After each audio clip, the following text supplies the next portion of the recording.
పత్రికలో వార్త వచ్చిందంటే ఖచ్చితంగా నమ్మేవాళ్ళం. ఇప్పుడు ఏది నిజమో మళ్ళీ క్రాస్ చెక్ చేసుకుంటే గాని తెలీదు. కాకపోతే కొన్ని ముఖ్యమైన అంశాలు మనం ప్రస్తావించుకోవాలి. ఈనాడు ప్రొజెక్ట్ చేసినటువంటిది మిమ్మల్ని చంపితే దిక్కెవర్రా అంటూ జనసేన వాళ్ళ మీద దాడి చేశారన్నట్టుంది. ఇది చాలా దారుణమైన విషయం. నిజమైతే మాత్రం పోలీసులు దీని మీద సమాధానం చెప్పాలి. మిమ్మల్ని చంపితే మీకు దిక్కెవరు, పవన్ కళ్యాణ్ వస్తాడా, బ్రహ్మారెడ్డి ఏమైనా చేస్తాడా, ఓట్లు ఎలా వేస్తారో చూస్తాం, మిమ్మల్ని ఎవరు ఏమి చేయలేరంటూ వైకాపా నేతలు జనసేన కార్యకర్తలపై దాడికి పాల్పడమే కాకుండా వాళ్ళ కారును ధ్వంసం చేశారు. పల్నాడు జిల్లా మాచర్ల నుంచి సొంతూరు మించాలపాడు వెళ్తున్న నలుగురు జన సైనికుల మీద అర్ధరాత్రి అడ్డుకాసి అత్యాత్నానికి పాల్పడిన ఘటన గురువారం దుర్గి మండలంలో జరిగింది. బాధితులు పోలీసుల కథనం ప్రకారం దుర్గి మండలం మించాలపాడు గ్రామానికి చెందిన పసుపులేటి ప్రసాద్ ఇటీవల జనసేన పార్టీలో క్రియాశీలంగా వ్యవహరిస్తున్నారు.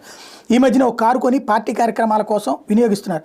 తెలుగుదేశం పార్టీ, జనసేన, బీజేపీ ఉమ్మడి అభ్యర్థి బ్రహ్మారెడ్డి ప్రచార కార్యక్రమాల్లో మించాలపాడు గ్రామానికి చెందిన జనసేన నాయకులు చురుగ్గా పాల్గొంటున్నారు. ఈ నెల 15 బొప్పూడులో జరిగిన ప్రజాగళం సభకు గ్రామం నుంచి భారీ సంఖ్యలో ప్రజలు తరలి వెళ్లారు. దీన్ని దృష్టిలో ఉంచుకుని దుర్గి మండలం జంగమహేశ్వరపాడుకు చెందిన వైకాపా నేతలు